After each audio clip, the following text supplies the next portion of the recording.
who looked like Scott Adams. I'm pretty sure that's Scott Adams talking about stoned ape theory, and I had never taken stoned ape theory all that seriously until Scott triggered my naturally rebellious nature to kind of get me to ask myself, well, does what he's saying make sense? And right around, minute 2:45, he's saying that he doesn't connect with how it could get into the DNA, but he just explained how it could get into the culture.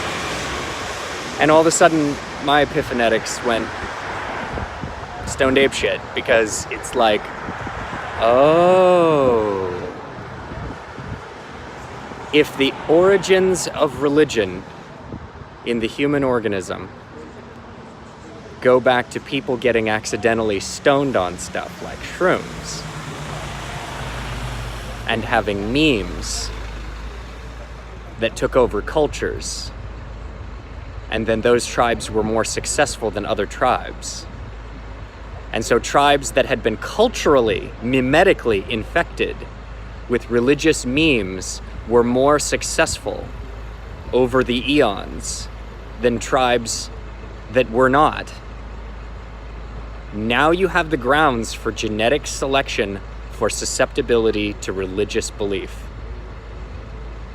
And it is basically incontrovertible. I mean, if Brett Weinstein ever sees this, please correct me if I'm wrong here, that something like that must have happened. To be more specific, it must have been the case at some point that there was some kind of situation in which there could be... Okay, let's just pedal back just a little bit here. It seems incontrovertible to me that the human organism has plenty of genes for what we might call a divine experience, a relationship with the divine, spirituality. I don't want to say religion, but that the human organism is instinctually sacred-ish, spiritual. And that there therefore must have been a circumstance in our past in which there was a grounds for the selection for the organisms that were more susceptibility to, more susceptible to, I'm not putting it well. I'm getting nervous, especially because I'm suddenly talking directly to Brett. Oh no.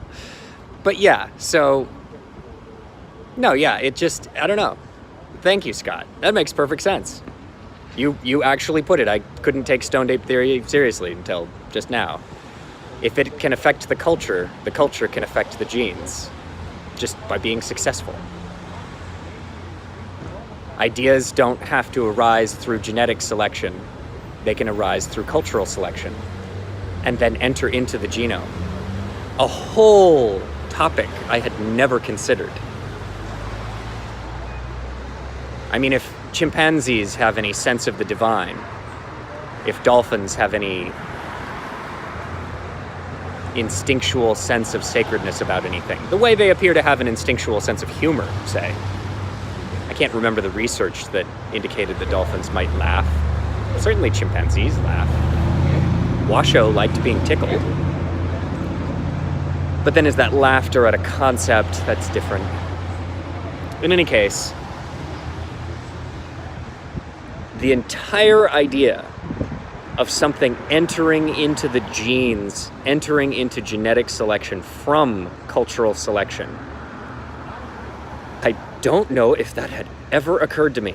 And that is just...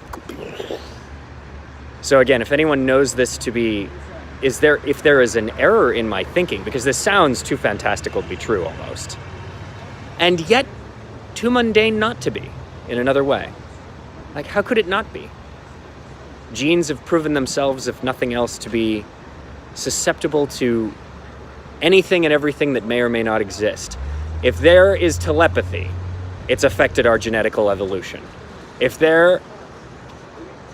if quantum uncertainty can affect macro phenomena, it has probably entered into selection, because selection is that giant Gaia-sized supercomputer that's constantly iterating billions and billions of times per second over billions of years, randomly computing the most miraculous results imaginable.